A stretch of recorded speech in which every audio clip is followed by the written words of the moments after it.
Assalamualaikum students, my name is Ravkar Ahmed and you are watching my YouTube channel Math Complex. Today we are discussing 9th class mathematics new syllabus exercise 1.1 question number 1. Question number 1 में अब हमने discuss करना है कि कौन कौन सा part rational और कौन कौन सा पार्ट रैशनल नहीं है. अब इसके बाद हम लोग देख लेते हैं इसका पहला पार्ट क्या दिया हुआ है. इसका पहला पार्ट दिया हुआ है 2.35 एंड 35.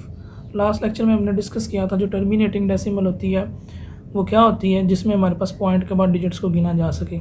तो टर्मिनेटिंग डेसिमल कौन सी कैटेगरी में आती है? रैशनल नंबर्स की कैटेगरी में आती है. तो इसको हम क्या कहेंगे, ये क्या है? ये रैशनल नंबर है. अब इसके बाद सेकंड पार्ट देख लेते हैं. इसके बाद हमारे पास सेकंड पार्ट क्या दिया हुआ है. सेकंड पार्ट हमारे पास दिया हुआ है इसका 0.6 और ऊपर बार दिया हुआ है. इसका मतलब हमारे पास जो 6 है वो बार बार रिपीट हो रहा है. अब ये हमारे पास चलती जा रही है तो नॉन टर्मिनेटिंग डेसिमल वो होती है जो पॉइंट के बाद चलती जाए और इसके अंदर भी दो कैटेगरी आ जाती है, रिपीटिंग और नॉन रिपीटिंग. तो इसके अंदर 6 बार बार रिपीट हो रहा है. जो रिपीटिंग डेसिमल है वो किस कैटेगरी के अंदर आती है? वो रैशनल नंबर की कैटेगरी में आती है. तुम कहेंगे it is a rational number. Next इसका थर्ड पार्ट देख लेते हैं. इसका जो थर्ड पार्ट हमारे पास गिवन किया हुआ है वो गिवन किया हुआ है 2.236067 आगे अप टू सोन. अब चूँकि ये हमारे पास एंड नहीं हो रही, चलती जा रही है, तो हमारे पास नॉन टर्मिनेटिंग है.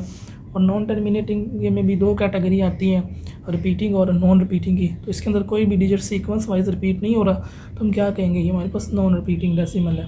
और नॉन रिपीटिंग जो डेसिमल है वो हमारे पास इर्रेशनल की कैटेगरी में आती है. तो हम कहेंगे it is a irrational number. Next अब हम इसका नेक्स्ट पार्ट देख लेते हैं. पार्ट नंबर 3 हो गया. पार्ट नंबर 4 को डिस्कस करते हैं. पार्ट नंबर 4 में हमारे पास दिया हुआ पार्ट नंबर 4 में √7 दिया हुआ है. तो हमारे पास जो 7 है वो किस से बिलोंग करता है? प्राइम नंबर से बिलोंग करता है. लास्ट लेक्चर में हम डिस्कस कर चुके हैं जो प्राइम नंबर का स्क्वायर रूट होता है वो क्या होता है? इर्रेशनल नंबर होता है.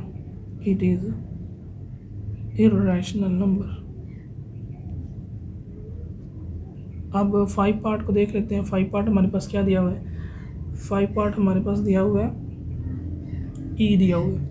बेसिकली ये यूलर कांस्टेंट है और इसको ये नेचुरल लॉ की बेस होती है जिसकी वैल्यू हमारे पास होती है 2.71828 आगे अप टू सोन. ये भी हमारे पास नॉन रिपीटिंग की कैटेगरी के अंदर आती है और नॉन रिपीटिंग जो है वो हमारे पास इर्रेशनल नंबर होता है. It is irrational number. ये भी इर्रेशनल नंबर होगा. अब हम पार्ट नंबर 5 के बाद आगे पार्ट नंबर 6 की तरफ चलते हैं. पार्ट नंबर 6 डिस्कस करते हैं कि पार्ट नंबर 6 में क्या है. अब पार्ट नंबर 6 में देखते हैं. पार्ट नंबर 6 में हमारे पास पाई दिया हुआ है. अगर हम पाई की वैल्यू देखें तो पाई की वैल्यू होती है 3.1416 अप टू सोन. इस तरह वैल्यू आ जाती है जो कि हमारे पास नॉन टर्मिनेटिंग है, यानी कि पॉइंट के बाद ख़त्म नहीं हो रही, चलती जाएगी. और नॉन टर्मिनेटिंग के अंदर भी दो कैटेगरी आ जाती हैं, रिपीटिंग और नॉन रिपीटिंग. और नॉन रिपीटिंग जो है वो हमारे पास क्या होती है? इर्रेशनल होती है. तो ये भी इर्रेशनल नंबर होगा. It is irrational number. लेकिन मोस्टली जो पाई की वैल्यू को कंसिडर किया जाता है 22/7, ये इसकी रैशनल वैल्यू है और ये इसकी एग्जैक्ट वैल्यू नहीं है, अप्रोक्सीमेट रैशनल वैल्यू ली गई है. अगर हम इसको डिस्कस करते हैं, वैसे ये सिलेबस में तो नहीं है लेकिन इसको डिस्कस कर लेते हैं. ये हमारे पास आता है 3.142857 और नेक्स्ट 142857. यही जो है रिपीट होता रहेगा 142857.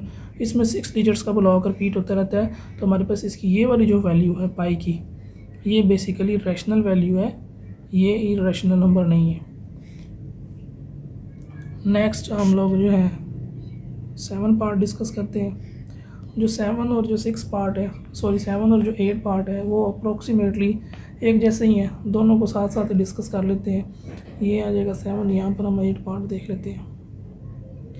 7 पार्ट में दिया हुआ है हमारे पास 5 + √11 और इसमें दिया हुआ है √3 + √13. अगर हम देखें तो हमारे पास जो है 11 जो है वो भी प्राइम नंबर से बिलोंग करता है और ये 3 और जो 13 है वो भी प्राइम नंबर से बिलोंग करते हैं. और लास्ट लेक्चर में हम लोग डिस्कस कर चुके हैं जो प्राइम नंबर का स्क्वायर रूट है वो इर्रेशनल नंबर होता है. तो ये दोनों क्या होंगे? It is irrational number. बहुत ही दोनों के दोनों इर्रेशनल होंगे. उसके बाद हमारे पास इसका 9 पार्ट देख लेते हैं। 9 पार्ट हमारे पास क्या दिया हुआ है। 9 पार्ट में लिखा हुआ है 15/4। अगर हम 15 को डिवाइड करते हैं 4 से, 4 3 आर 12, यहाँ पे हमारे पास बच जाएगा 3 बच जाएगा, और 4 7 आर 0 लगा लेंगे, 4 7 आर 28। नेक्स्ट हमारे पास 2 बच जाएगा, 0 लगा लेंगे, और उसके बाद हमारे पास 4 5 आर 20 आ जाएगा। तो ये भी हमारे पास जो आ रहा है ये आ रहा है 3.75 आ रहा है, ये भी टर्मिनेटिंग है, तो इसको भी हम क्या कहेंगे, इट इज़ रैशनल नंबर। ये भी हमारे पास रैशनल नंबर होगा। इसका लास्ट पार्ट रह गया, लास्ट पार्ट को डिस्कस करेंगे, तो इसको एक मतलब रेज कर देते हैं। अब इसका लास्ट पार्ट जो हमारे पास 9 पार्ट है वो क्या दिया हुआ है। अब इसका थोड़ा सा है कन्फ्यूजन स्टूडेंट्स को, और कुछ बुक्स पर, कुछ डिफरेंट सोर्सेज पर इसका आंसर गलत भी दिया हुआ है, लेकिन हम लोग इसको डिस्कस करते हैं, रिसर्च करने के बाद ही कर रहे हैं।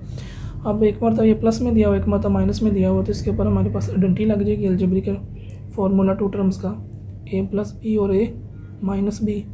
तो ये वाली फॉर्म तो गिवन की हुई है, दूसरी फॉर्म बन जाएगी a² की जगह आ जाएगा 2 का स्क्वायर, और b² की जगह आ जाएगा √2 का स्क्वायर, और ये स्क्वायर रूट से कैंसिल आउट हो जाएगा, 4 - 2 जो कि 2 आ जाएगा।